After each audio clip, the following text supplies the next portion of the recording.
रात का पहला पहर था। चार दोस्त अमित, राहुल, नेहा और प्रिया एक पुरानी हवेली की तरफ जा रहे थे। हवेली सालों से वीरान पड़ी थी। उसकी दीवारों पे पुराने जमाने के निशान साफ दिख रहे थे।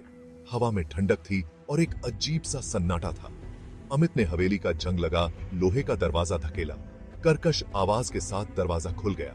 अंदर घुप अंधेरा था। बस चांद की हल्की सी रोशनी अंदर आ रही थी। हवा में सीलन और सड़ी हुई लकड़ी की बदबू थी। चारों दोस्त धीरे धीरे अंदर गए। उनके कदमों की आवाज खाली हॉल में गूंज रही थी। अचानक एक चमगादड़ उनके सिरों के ऊपर से उड़ा। नेहा डर के मारे चिल्ला उठी।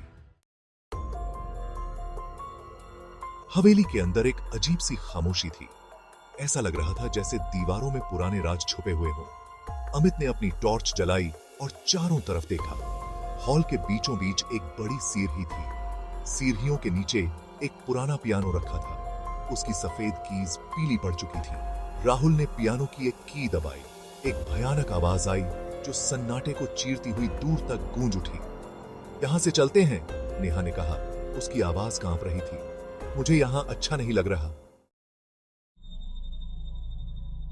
वे लोग सीढ़ियों से ऊपर चढ़ गए।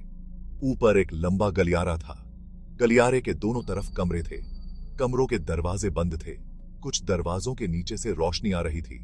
अचानक उन्हें एक बच्चे के रोने की आवाज सुनाई दी। आवाज एक कमरे से आ रही थी।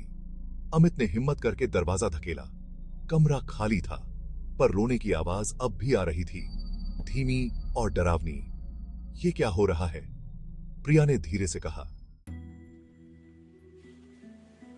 वे लोग उस कमरे में दाखिल हुए जहां से रोने की आवाज आ रही थी। कमरे में एक पुरानी लकड़ी की अलमारी थी। अमित ने अलमारी का दरवाजा खोला। अंदर धूल से सनी किताबें और कागज पड़े थे। राहुल ने एक पुरानी चमड़े की डायरी उठाई। डायरी के पन्ने पीले और घिसे हुए थे। राहुल ने डायरी खोली और पढ़ना शुरू किया। डायरी में एक औरत ने अपनी जिंदगी के बारे में लिखा था। मेरा नाम रानी है, राहुल ने ऊंची आवाज में पढ़ा। इस हवेली में मेरा कत्ल कर दिया गया था। मेरी आत्मा को यहां कैद कर लिया गया है। राहुल ने आगे पढ़ा। डायरी में लिखा था कि रानी का पति एक जालिम आदमी था। उसने ही रानी का कत्ल किया था। अचानक कमरे की बत्तियां बुझ गईं। चारों तरफ अंधेरा छा गया। वे लोग चिल्ला पड़े।